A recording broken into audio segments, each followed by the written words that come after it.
ሰላም እና ጤናን እንደ ሁል ጊዜውም እመኝላችኋለሁ። ውድ የስፖርት አፍቃሪያን ስፖርታዊ መረጃዎችን እንደተለመደው በሰዓታችን ይዘን መጥተናል። ወድ ቤተሰቦች በትልቁ ፋና ስፖርት የዩቲዩብ ቻናል ላይ ለጊዜው ቪዲዮዎችን እየሰራን አይደለም። እናም ይህንን አዲስ የዩቲዩብ ቻናል ሰብስክራይብ በማድረግ ተቀላቀሉን። እንዲሁም ሀሳብና አስተያየቶቻችሁንም ጻፉልን። ቀጥታ ወደ ስፖርታዊ መረጃዎች ስሻገር በአጫጭር የስፖርት መረጃዎች እጀምራለሁ። ቤተሰቦች ቪዲዮን ላይክ አድርጋችሁ ጀምሩት። ያን ዲዮማንዴ ትላንት ከአርቢ ሌፕዚሾች ስብስብ ጋር ልምምድ አልሰራም ተብሏል። ለብቻው ነው ልምምድ የሰራው። ምክንያቱ ደግሞ የጀርመኑ ክለብ ተጫዋቹ ወደ ሪያል ማድሪድ በሚያደርገው ዝውውር አደጋ ላይ ሊጥለው የሚችለው የትኛውንም አይነት ጉዳት እንዲያስተናግድ ስለማይፈልጉ ነው ተጫዋቹን ለብቻው ልምምድ ያሰሩት ሲል ይህን መረጃ ማርካ ስፖርት ዘግቦታል። ኤሲ ሚላኖች ሳንኮን ዲያዋራን ከቱሬስ በይፋ ማስፈረም ችለዋል። ሄርዊጎ ተጫዋቹን በሚላን እስከ 2031 ድረስ የሚያቆየውን ውል በይፋ ተፈራርመዋል። ሄርዊጎ ሲሌን መረጃ ፋብሪዞ ሮማኖ ዘግቦታል። ቲዮ ሄርናንዴዝ ወደ አውሮፓ መመለስ ይፈልጋል። ወኪሉም ለጁቬንቱስና ናፖሊ አቅርቦታል ሲል ኤን መረጃ ቶቶ ስፖርት ይፋ አድርጎታል። ናፖሊዎች ተከላካዩን ተጫዋች ዣን ክሌር ቶዲቦን ለማስፈረም እጅጉን ተቃርበዋል ሲል ኤንን መረጃ ጋዜጣ ዴሎ ስፖርት ዘግቦታል። ሎይስ ኦፔንዳ በይፋ ሊዮን ተቀላቅሏል። ሄርዊጎ ሲል ኤን መረጃ ፋብሪዞ ሮማኖ ዘግቦታል። ማኑኤል ኖየር መጪው የውድድር ዓመት በሙያው የመጨረሻው ሊሆን እንደሚችል ተናግሯል። በየቀኑ አላስብበትም፣ ግን ይህ የውድድር ዓመት የመጨረሻ እንደሆነ ይሰማኛል ሲል ተናግሯል ብሎ መረጃውን ቢልድ ስፖርት ዘግቦታል። ሩበን አሞሪም በማንቸስተር ዩናይትድ ሁዲ እያለበሰ በኤሲ ሚላን ለምን ሙሉ ሱፍ እንደሚለብስ ተጠይቆ የሰጠው ምላሽ ሚላን የፋሽን ከተማ ናት፣ እዚህ የተለየ እንደሆነ ነግረውኛል፣ እናም በተለየ መልኩ ራሴን ማቅረብ አለብኝ ሲል ሩበን አሞሪም ተደምጧል። የሞሐመድ ፋሴኒ አስደንጋጭ ጥቃት ቤተሰቦችን መረጃ ስካይ ስፖርት ዘግቦታል። የሮያል ዩኒየን ሴንት ግሎይስ የክንፍ ተጫዋች የሆነው ሞሐመድ ፋሴኒ በቤልጂየም ዋና ከተማ ብራሰልስ ቀን ላይ በ5 ጭንብል በለበሱ ግለሰቦች ከባድ ጥቃት ተፈጽሞበታል ተብሏል። ጥቃት አድራሾቹ ከመኪናው በኃይል አስወጥተውት ሞባይሉን፣ የኪስ ቦርሳውንና ውድ የእጅ ሰዓቱን ዘርፈውታል የተባለው። ከጥቃቱ በኋላ ተጫዋቹ ወደ ሆስፒታል ተወስዶ ሕክምና ያገኘ ሲሆን እንደ ዕድልም ሆኖ የደረሰበት ጉዳት ቀላል መሆኑ ታውቋል ሲል መረጃውን ስካይ ስፖርት ዘግቦታል። በሌላ መረጃ ሪያል ማድሪድ እና ማንቸስተር ሲቲ በሮድሪ ዝውውር ዙሪያ ንግግር ጀምረዋል ተብሏል። ፔሬዝ በሰኔ ወር መጨረሻ ላይ ለሮድሪ ፍላጎት አልነበረውም። ፍላጎት ያልነበረው የፔሬዝ ተፎካካሪ ሪኬልማ ሮድሪን የማስፈረም እቅድ ይዞ ስለነበረ ነው ተብሏል። ከዚያ መልስ ሮድሪ ምርጥ ችሎታውን ስላስመለከተ በዓለም ዋንጫ እና በማድሪድ ቤት ውስጥም የሚሞላው ቀዳዳ ስለመኖሩ ስለታመነበት የማድሪድ ተጽዕኖ አድራጊ አመራሮችም ፍሎሬንቲኖ ፔሬዝን እንዲያስፈርመው ማሳመን ችለዋል ተብሏል። ካለፉት 12 ሰዓታት አንስቶም ማድሪድና ማንቸስተር ሲቲ በዝውውሩ ላይ መነጋገር ጀምረዋል። ሪያል ማድሪድ ከ50 ሚሊዮን ዩሮ በላይ ወደ 60 ሚሊዮን ዩሮ የሚጠጋ ገንዘብ የሚያቀርብ ሲሆን ማንቸስተር ሲቲ ግን ምን ያክል እንደሚጠይቅ የምንመለከት ይሆናል ብሏል። መረጃውን ፋብሪዞ ሮማኖ ዘግቦታል። እስካሁን ድረስ ማንቸስተር ሲቲ ምንም አይነት ምላሽ አልሰጠም። ፈጥኖም ምላሽ የመስጠት ፍላጎት የለውም። ምክንያቱም ሌሎች ክለቦች በሮድሪ ጉዳይ ጣልቃ ሊገቡ ይችላሉ የሚል ግምት ስላለው ነው ተብሏል። ነገር ግን የሮድሪ ውሳኔ መርሳት የለብንም። ሮድሪ ለማድሪድ ብቻ ነው መጫወት የሚፈልገው ሲል ይህን መረጃ ፋብሪዞ ሮማኖ ዘግቦታል። ሳቪኒዮ በዚህ ክረምት ከማንቸስተር ሲቲ መልቀቅ እንደሚፈልግ ለክለቡ ለማንቸስተር ሲቲ አሳውቋል። በሙያው የበለጠ መጫወትና ማደግ ይፈልጋል። ቶተናሞች ሳቪኒዮን በዝውውር ዝርዝራቸው ላይ አስቀምጠውታል ሲል ይህንን መረጃ ሜን ስፖርት ዘግቦታል። ጀርመን የ2038ቱን የዓለም ዋንጫ ማዘጋጀት ትፈልጋለች። ዝግጁ እንደሆኑ ይሰማቸዋል። እናም ለፊፋ ጥያቄ ለማቅረብ እየተዘጋጁ ይገኛል ሲል ይህንን መረጃ ቢልድ ስፖርት ዘግቦታል። ሚካኤሎ ሞድሪክ በብሪቲሽ ፍርድ ቤት ትዕዛዝ መሰረት 2.5 ሚሊዮን ዩሮ ያለበት የባንክ አካውንቱ ታግዷል ተብሏል። የባንክ አካውንቱ እንዲታገድ ያደረገውም አንድ ድርጅት የምስል መብት ውሉን ጥሷል በማለት ከ6 ሚሊዮን ዩሮ በላይ ካሳ ስለጠየቀው ነው ሲል ይህንን መረጃ ስካይ ስፖርት ዘግቦታል። በሌላ መረጃ የክርስቲያኖ ሮናልዶና የጆርጂና ሮድሪጌዝ ሰርግ በዚህ ዓመት መጨረሻ ላይ ይሆናል ተብሏል። መረጃውን ሪካርዶ ፖርቹጋል ዘግቦታል። እናም በክርስቲያኖ ሮናልዶና በጆርጂና ሮድሪጌዝ ሰርግ ላይ ተጠርቷል የተባሉ ሰዎችም ታውቀዋል። ሪዮ ፈርዲናንድ፣ ቪን ዲሴል፣ ፒርስ ሞርጋን፣ የአልናስር የክርስቲያኖ ሮናልዶ የቡድን አጋሮቹ ሮድሪጎ፣ ሪሃና፣ ቪኒሺየስ ጁኒየር፣ ኪሊያን ሙባፔ፣ ጄኒፈር ሎፔዝ፣ ካቢብ ኑርማዶቭ፣ ድሬክና ትራቪስ ስኮት እንዲሁም ሌሎችም አሉ ተብሏል። መረጃውን ሪካርዶ ፖርቹጋል ዘግቦታል። ሰርጋቸው በዚህ ዓመት መጨረሻ ላይ ይሆናል የተባለው። ሊሳንድሮ ማርቲኔዝ እና አሌክሲስ ማካሊስተር አርጀንቲና እንግሊዝን ካሸነፈች በኋላ በእንግሊዝ ውስጥ ቤታቸውን እና ራሳቸውን ለመጠበቅ የግል ደህንነት ድርጅቶችን ቀጥረዋል ተብሏል። ይህን ያደረጉበት ምክንያትም ፋልክ ደሴት የአርጀንቲና ነው ብለው በመናገራቸው መሆኑ ታውቋል ሲሌን መረጃ ዘሰን ዘግቦታል። በሌላ መረጃ በብራዚል ያለኝ ታሪክ አብቅቷል ብሏል ኔማር። ብራዚላዊ የፊት መስመር ተጫዋች ኔማር ጁኒየር ከዚህ በኋላ በብሔራዊ ቡድኑ ማሊያ እንደማንመለከተው አረጋግጧል። ከብራዚል ብሔራዊ ቡድን ጋር የነበረኝ ታሪክ አብቅቷል ሲል ኔማር አስታውቋል። ሁልጊዜም ቢሆን ለሀገር ማሊያ ተፋልሜያለሁ ያለው ኔማር ከዚህ በኋላ ግን የመጫወት ፍላጎት የለኝም ሲል ተደምጧል። ሊያም ዴላፕ በቼልሲ ቆይቶ ለቦታው መፋለም ቢመርጥም በዳኒ ዊልቤክ ስታንፎርድ ብሪጅ መድረስና በጃው ፔድሮ አይነኪነት የተነሳ ብሎም የአውሮፓ ውድድር ባለመኖሩ ለሱ ቦታ ማግኘት ለቼልሲዎች በጣም ከብዷቸዋል ሲል ይህንን መረጃ ፋብሪዞ ሮማኖ ዘግቦታል። ዳኒ ዊልቤክ ወደ ቼልሲ ሄር ዊጎ ቤተሰቦች መረጃውን ፋብሪዞ ሮማኖ ዘግቦታል። ዳኒ ዊልቤክ የቼልሲ የሕክምና ምርመራ እንዲያደርግ ፍቃድ ተሰጥቶታል። ከብራይተን ጋር ባልተገለጸ ክፍያም ስምምነት ላይ ደርሰዋል። የ2 ዓመት ኮንትራት ይፈርማል። ዊልቤክ ለቅድመ ውድድር ዘመን ወደ ሆንግ ኮንግ በመሄድ የቼልሲን ስብስብ ይቀላቀላል ሄር ዊጎ ሲል መረጃ ፋብሪዞ ሮማኖ ዘግቦታል። ጆርዳን ሄንደርሰን ከቼልሲ ጋር እስከ 2028 በሚቆይ ውል በግል ጥቅሞች ዙሪያም ሙሉ ስምምነት ላይ ደርሰዋል ተብሏል። ቼልሲዎች አማካዩን ከብሬንትፎርድ ለመውሰድ በላቀ ንግግር ደረጃ ላይም ይገኛሉ ሲል ይህንን መረጃ ፋብሪዞ ሮማኖ ዘግቦታል። ኒኮላስ ጃክሰን ወደ ቪላ በውሰት የሚናፈሱ ወሬዎች የውሸት ዜናዎች ናቸው።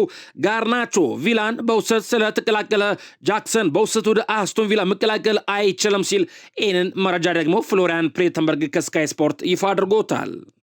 ሊቨርፑሎች ለብራድሌ ባርኮላ የመጀመሪያ ዙር ጥያቄ ለማቅረብ ተዘጋጅተዋል። ባርኮላ እስካሁን ድረስ በኮንትራቱ ዙሪያ ከፒኤስጂ ጋር ከስምምነት ላይ አልደረሰም። ነገር ግን ለመዘዋወር ፍላጎት አለው፣ ወደ ሊቨርፑል መሄድ ይፈልጋል ሲል ይህንን መረጃ ሌኪፕ ዘግቦታል። በሌላ መረጃ አርሰናል እሁድ ከመድረሱ በፊት የብሩኖ ጉማሬዥን ስምምነት ለማጠናቀቅ እየሰራ ይገኛል ተብሏል። ጉማሬዥ ሰኞ ዕለት የኒውካስትል ልምምድን እንዲቀላቀል ይጠበቃል። በድርድር ውስጥ የተሳተፉት ወገኖች ስምምነቱ ከዚያ በፊት እንዲጠናቀቅ እየሰሩ ይገኛል። አርሰናሎች ጥድፊያ ላይ ናቸው ሲል ይህን መረጃ ስካይ ስፖርት ዘግቦታል። አርሰናሎች ለብሩኖ ጉማሬዥ 87 ሚሊዮን ዩሮ ማለትም 75 ሚሊዮን ፓውንድ የሚያወጣ አዲስ ጥያቄ ይዘው ተመልሰዋል ተብሏል። ጥያቄው የሚከተሉትንም ያካትታል። 81.2 ሚሊዮን ዩሮ ማለትም 70 ሚሊዮን ፓውንድ በቀጥታ የሚከፈል ቦነስ ደግሞ 5.8 ሚሊዮን ዩሮ ማለትም 5 ሚሊዮን ፓውንድ በጉርሻዎች መልክ ይከፍላሉ ተብሏል። ይህ አካሄድ ሁለቱንም ወገኖች የበለጠ በራስ መተማመን እንዲኖራቸው ያደርጋል ተብሏል። በዚህ ሳምንት ድርድሮች በዚህ አዎንታዊ አቅጣጫም እንደሚቀጥሉ ይጠበቃል። ጉማሬሽ በእንግሊዝ ፕሪሚየር ሊግ ውስጥ ትልቅ እርምጃ ሲል የገለጸውን እርምጃ ለመውሰድም ያለውን ፍላጎት አሳውቋል። ጉማሬሽ ክለቡ እንዲሸጠው ለማስገደድ አልሞከረም። ይልቁንም ሁለቱ ክለቦች ስምምነት ላይ ከደረሱ ለአስተዳደሩ የመልቀቅ ፍላጎቱን ግን አልሸሸገም ሲል ይህን መረጃ ኢኤስፒኤን ብራዚል ይፋ አድርጎታል። አርሰናሎች ቪኒሺየስን ለማስፈረም በሚቀጥሉት ቀናት ይፋዊ ጥያቄ ለማቅረብ በዝግጅት ላይ ናቸው ተብሏል። ቤተሰቦች ይህንን መረጃ ፋብሪዞ ሮማኖ ዘግቦታል። የአርሰናል እቅድ ቪኒሺየስ ጁኒየርን በክለቡ ታሪክ ውስጥ ከፍተኛ ደሞዝ ተከፋይ ማድረግ ነው። ይህም በአሁኑ ጊዜ በስፔን ካለው ደሞዝ በልጦ በሳምንቱ ወደ 400,000 ፓውንድ ይገምታል ሲል ይህንን መረጃ ፋብሪዞ ሮማኖ ዘግቦታል። ማቲያስ ፈርናንዴዝ ባርዶ ሊልን ለመልቀቅ እንዲፈቀድለት ጠይቋል ተብሏል። አርሰናልን ጨምሮ 4 ክለቦች እሱ ለማስፈረም ፍላጎት አላቸው። ቤልጂማዊ አጥቂ ሊል በዚህ ክረምት ለመልቀቅ ፍቃድ እንዲሰጠው ይፈልጋል። ስለዚህ ወደ ትልቅ ክለብ መዘዋወር ይፈልጋል ሲል ይህንን መረጃ ሌኪፕ ዘግቦታል። ጋብሪኤል ማጋሌዝ እና ጋብሪኤል ማርቲኔሊ ቅዳሜ በስፔን ከጅሮና ጋር ከሚያደርጉት ጨዋታ በፊት ከአርሰናል ቡድን ጋር እንደሚቀላቀሉ ተነግሯል። ከአዲሱ የውድድር ዘመን በፊት ተጨማሪ ደቂቃዎችና ዝግጅቶችን የማግኘት እድልና ተጨማሪ ጊዜ የማግኘት እድል ይኖራቸዋል ሲል ይህንን መረጃ ሜን ስፖርት ዘግቦታል። በሌላ መረጃ ራዴክ ቪቴክ፣ ሃሪ አማስ፣ ዳን ጎሬና ቶቢ ኮሊሄር በሚቀጥለው የውድድር ዘመን ማንቸስተር ዩናይትድ ውስጥ በዋናው ቡድን የመጫወት እድላቸው አነስተኛ እንደሆነ ታውቋል ተብሏል። መረጃውን ሜን ስፖርት ዘግቦታል። ማንቸስተር ዩናይትዶች ቬቴክ እና አማስን ለመሸጥ ወይንም የመግዛት አማራጭ ባለው የውሰት ውል ተጫዋቾቹን ከቡድኑ ሊቀንስም ይችላል ተብሏል። ጎሬ እና ኮሊሄር በሚቀጥለው የውድድር ዘመን መደበኛ የእግር ኳስ ጨዋታ የማግኘት አቅም ተስፋቸው ለማንቸስተር ዩናይትድ ከ21 ዓመት በታች ቡድን እንደሚሆንም ታውቋል ሲሌን መረጃ ሜን ስፖርት ዘግቦታል። ሌዊስ ሃል ማንቸስተር ዩናይትዶች በሱ ላይ እውነተኛ ፍላጎት እንዳላቸው ተረድቷል ተብሏል። እናም ለተጫዋቹ ቅርብ የሆኑ ምንጮች ወደ ኦልድ ትራፎርድ ለመዘዋወር ፍላጎት እንዳለው ተናግሯል ብለዋል። እስካሁን ድረስ ምንም አይነት ውይይት ግን አልተደረገም በማንቸስተር ዩናይትድና በኒውካስትል መካከል ሲል ይህንን መረጃ ፉትቦል ኢንሳይደር ዘግቦታል። በሌላ መረጃ ባየርን ሙኒክ ሃሪኬንን፣ ሉዊስ ዲያዝና ኦሊሴን የቡድኑ ወሳኝ ተጫዋቾች አድርጎ ይመለከታቸዋል ተብሏል። ቢልድ ስፖርት ይህን መረጃ ዘግቦታል። ክለቡ የሶስቱን ጥምረት ቡድኑን ለቻምፒዮንስ ሊግ ተፎካካሪነትና ለሁሉም ዋንጫዎች ድል ያበቋል የሚል እምነት አለው ተብሏል። ባየርን ሙኒክ ባለው ስብስብም ደስተኛ መሆኑ ሲገለጽ በቀጣይ ለውጥ የማድረግ ፍላጎት እንደሌለው ተነግሯል። ኦሊሴና ሉዊስ ዲያዝ ከሪያል ማድሪድና ከአል ሂላል ጋር ስማቸው እየተያዘ ይገኝ ነበር። ሪያል ማድሪድ ኦሊሴን የማስፈረም ከፍተኛ ፍላጎት ቢኖረውም የባየርን ሙኒክ ውሳኔ ግን ከማስፈረም አግዶታል ሲል ይህንን መረጃ ቢልድ ስፖርት ዘግቦታል።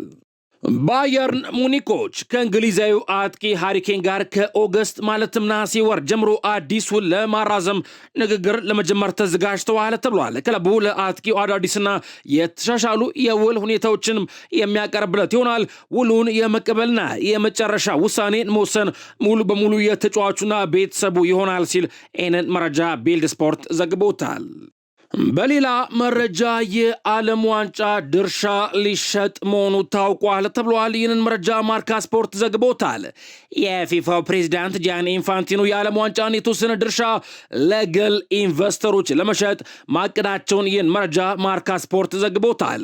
ከዚህ ስምምነት ጂያኒ ኢንፋንቲኖ ለግል ኪሱ በ10 ሚሊዮን የሚቆጠር ዶላር የሚያገኝ ይሆናል ተብሏል። ፕሬዚዳንት ጂያኒ ኢንፋንቲኖ አሁን ላይ ፍላጎት ካሳዩ ኢንቨስተሮች ጋር ለንግግር መቀመጡ ተሰምቷል።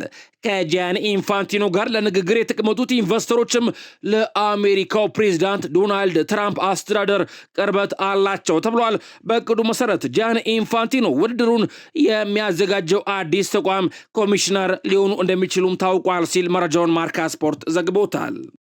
ጁቬንቱሶች ራንዳል ኮሎሙዋኒን ከፒኤስጂ ለማስፈረም ድርድር እያደረጉ ይገኛል ተብሏል። የመጨረሻ መልስም እየጠበቁ ይገኛል። እንዲሁም ጁቬንቱሶች የአስቶን ቪላውን ግብ ጠባቂ ኤሚሊያኖ ማርቲኔዝንም ለማስፈረም ከቪላ ጋር ለመነጋገር ሙሉ በሙሉ ዝግጁ ሆነዋል ተብሏል። የአስቶን ቪላ የዋጋ ጥያቄ ግን በጣም ከፍተኛ እንደሆነ ይታሰባል ሲሌን መረጃ ሜን ስፖርት ዘግቦታል። ሊቨርፑሎች ለብራድሊ ባርኮላ የመጀመሪያ የዝውውር ጥያቄ ለማቅረብ ተዘጋጅተዋል። የመጀመሪያ የዝውውር ዋጋቸውም ወደ 80 ሚሊዮን ፓውንድ ይጠጋል ሲል ይህንን መረጃ ሌኪፕ ዘግቦታል። ሳቪኒዮ ለማንቸስተር ሲቲ ስፐርስን መቀላቀል እንደሚፈልግ አስቀድሞ አሳውቋል። ባለፈው ክረምትም ዝውውሩን ፈልጎት ነበር። በክረምቱ መጀመሪያ ጀምሮ በክለቦቹ መካከል ውይይቶች ሲደረጉ ቆይተዋል።